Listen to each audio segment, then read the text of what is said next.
आज हम लोग आपकी कक्षा 10 में पाठ है क्या लिखूं और इसके लेखक हैं पद्मलाल पुन्नालाल बख्शी।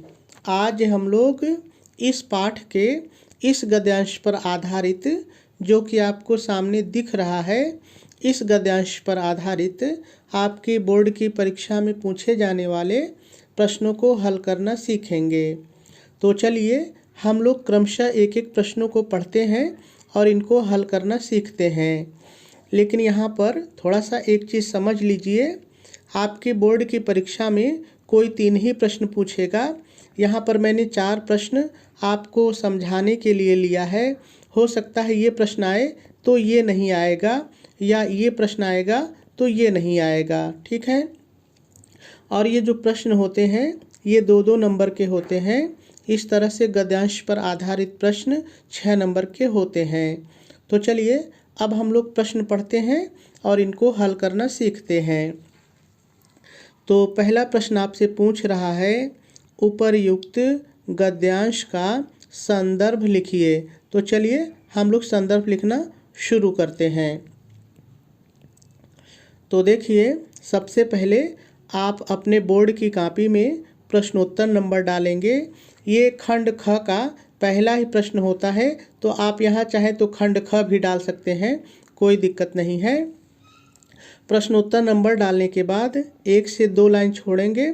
उसके बाद जो भी गद्यांश हल करेंगे, क्योंकि 2 गद्यांश होता है उसमें से कोई एक हल करना होता है, तो जो भी आप हल करेंगे उस गद्यांश का शुरू का और थोड़ा सा अंत का लिखेंगे।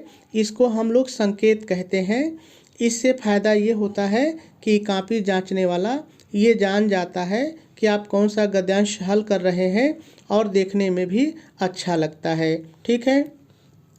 तो संकेत लिखने के बाद आप जो भी उप नंबर रहेगा उसको डालेंगे, हेडिंग डालेंगे संदर्भ और डैश डाल करके लिखेंगे, प्रस्तुत गद्यांश हमारी पाठ्य पुस्तक हिंदी के गद्य खंड में संकलित क्या लिखूं शीर्षक से उद्धृत है।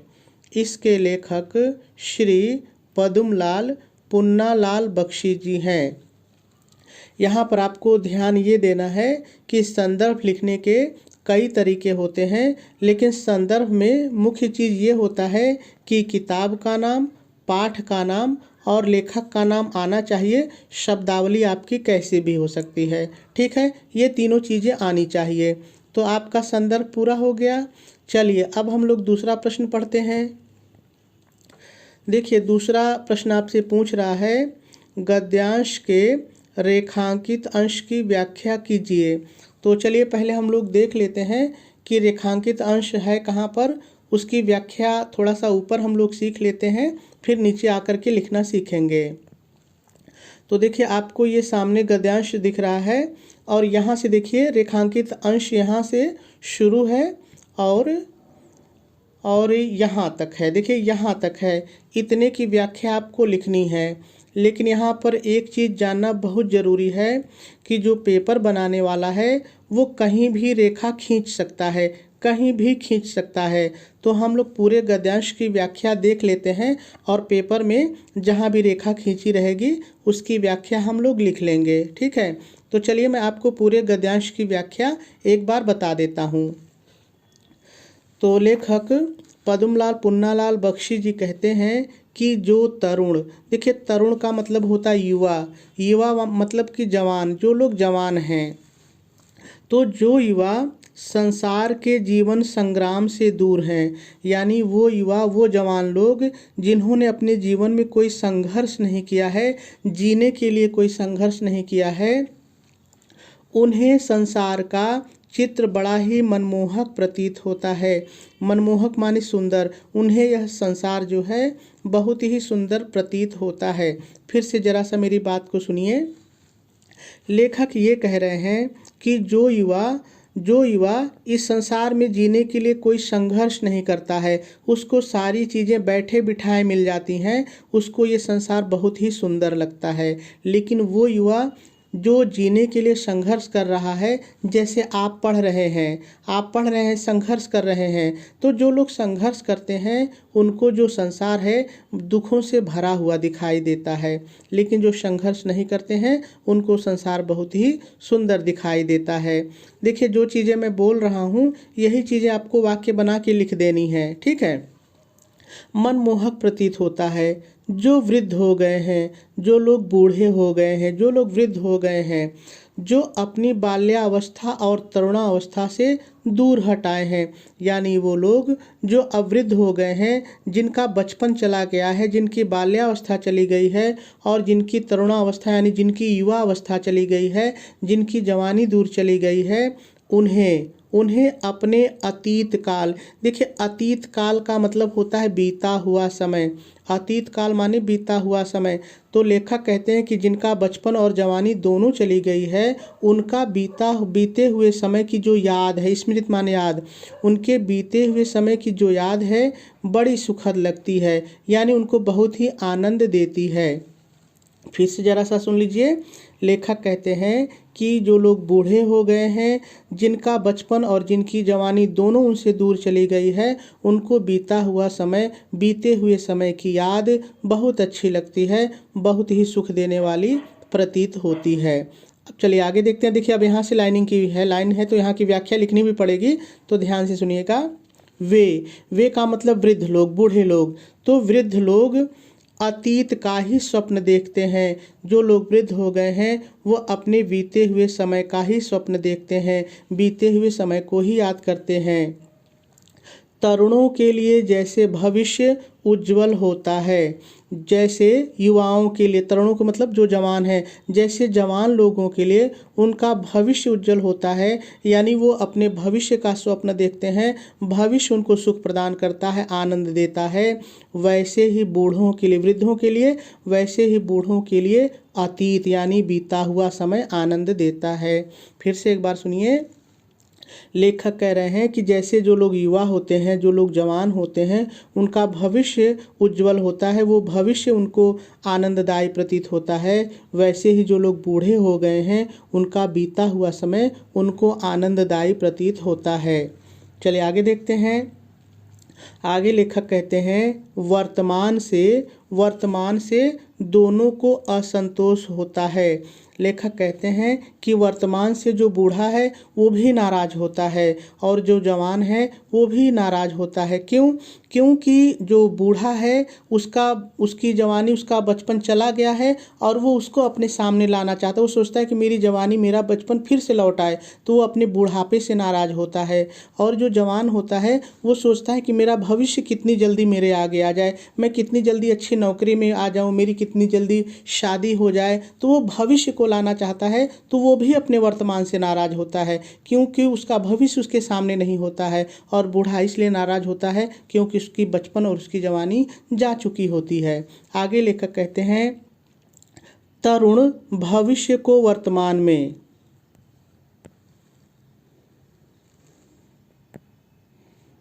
लेखक कहते हैं तरुण भविष्य को वर्तमान में लाना चाहते हैं, यानी जो युवा हैं, जो तरुण हैं, वो अपने भविष्य को किसी भी तरह से अपने सामने उतार लाना चाहते हैं कि मेरा भविष्य कितनी जल्दी मेरे सामने आ जाए। देखिए, जब आप मुझसे पढ़ रहे हैं तब भी आपके मन में यही है कि कितनी जल्दी मैं 10, 12 BA MA कर लूँ और मेरी नौकरी लग जाए। तो आप सोचते हैं कितनी जल्दी मेरा भविष्य मेरे सामने आ जाए। और जो वृद्ध है, जो बूढ़ा है, वो अपने बीते हुए समय को खींच करके, जो उसका समय चला गया उसको खींच करके अपने वर्तमान में अपने सामने देखना चाहते हैं, इसीलिए दोनों अपने वर्तमान से नाराज रहते हैं।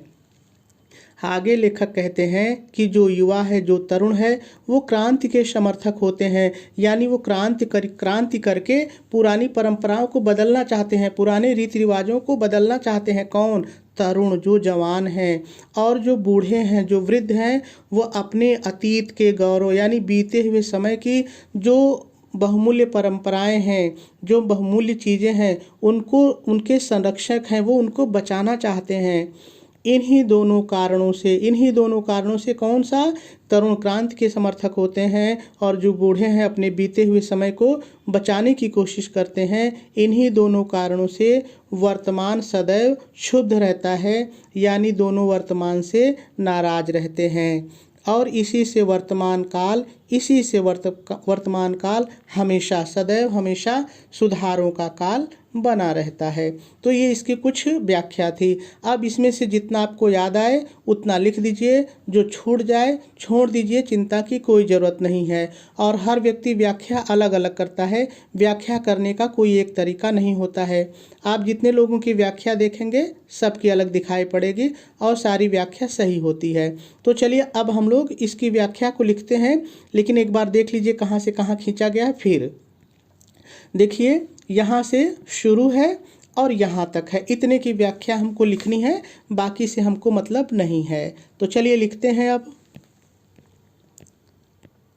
तो देखिए आप दूसरा जो नंबर है प्रश्न डालेंगे और हेडिंग डालेंगे रेखांकित अंश की व्याख्या। और देखिए जो मैंने समझाया है वही मैंने वाक्य बना के लिख दिया है, आप भी मेरे साथ पढ़ लीजिए।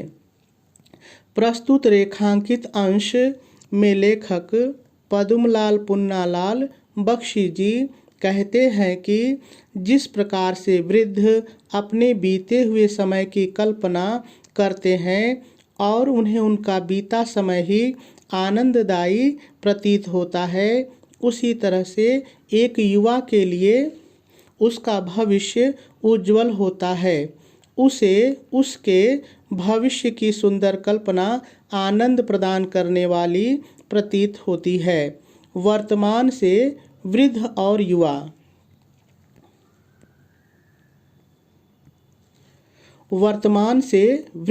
युवा दोनों ही नाराज रहते हैं।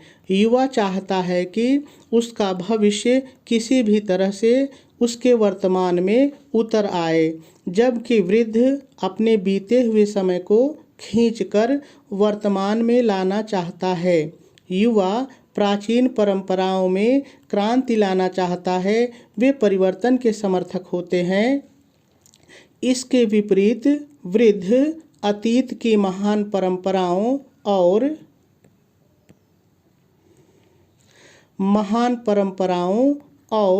मूल्यों को बनाए रखना चाहते हैं। पूर्ण विराम लगा देंगे और आपके रेखांकित अंश की व्याख्या भी पूरी हो जाएगी।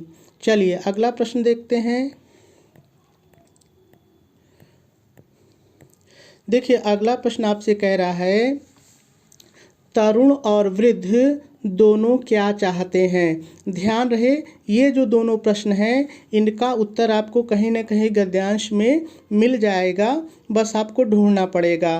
तो चलिए हम लोग ढूंढने का भी प्रयास करते हैं। प्रश्न को एक बार फिर से पढ़ लीजिए, तरुण और वृद्ध दोनों क्या चाहते हैं। तो चलिए देखते हैं। तो देखिए यहाँ पे दिख रहा है, तरुण भविष्य को वर्तमान में लाना चाहते हैं और वृद्ध अतीत को खींचकर वर्तमान में देखना चाहते हैं। ठीक है, यहाँ पर आपका उत्तर मिल रहा है। तो देखिए मैंने यही लिखा भी है, चलिए दिखा दूँ मैं आपको। देखिए यहाँ पर मैंने लिखा है, तरुण भविष्य को वर्तमान में खींचकर लाना चाहता है, जबकि वृद्ध अतीत को खींचकर वर्तमान में देखना चाहते हैं।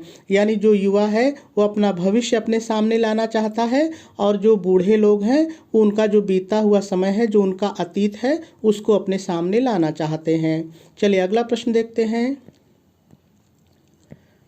देखिए अगला प्रश्न आपसे पूछ रहा है, तरुण जीवन के संग्राम के अनुभव किस प्रकार से देखना चाहते हैं। तो बहुत ही सरल है, चलिए इसका उत्तर खोजते हैं। तो देखिए यहाँ पे इसका उत्तर मिल रहा है, जो तरुण संसार के जीवन संग्राम से दूर हैं उन्हें संसार का चित्र बड़ा ही मनमोहक प्रतीत होता है। तो यहाँ तक इसका उत्तर है, इसको हमको लिखना है। लेकिन एक चीज़ यहाँ पर थोड़ा सा और जान लीजिए, फिर हम लोग उत्तर लिखते हैं। देखिए तीसरा प्रश्न इस लाइन से भी बन सकता है, इससे इससे इससे इससे इससे। तीसरा प्रश्न कहीं से भी पेपर बनाने वाला बना सकता है, तो आपको ढूंढना भी आना चाहिए। ठीक है, तो चलिए तीसरे का जो चौथा है यानी तीसरा है उसका भी उत्तर लिख लेते हैं। तो देखिए आप लिखेंगे, नंबरिंग कर लेंगे। तरुण जो जीवन संग्राम से दूर हैं, उन्हें संसार का चित्र बड़ा मनमोहक प्रतीत होता है। पूर्ण विराम लगा देंगे और इसका उत्तर भी पूरा हो जाएगा। तो मेरे ख्याल से कुछ न कुछ बात आपको ज़रूर समझ में आई होगी।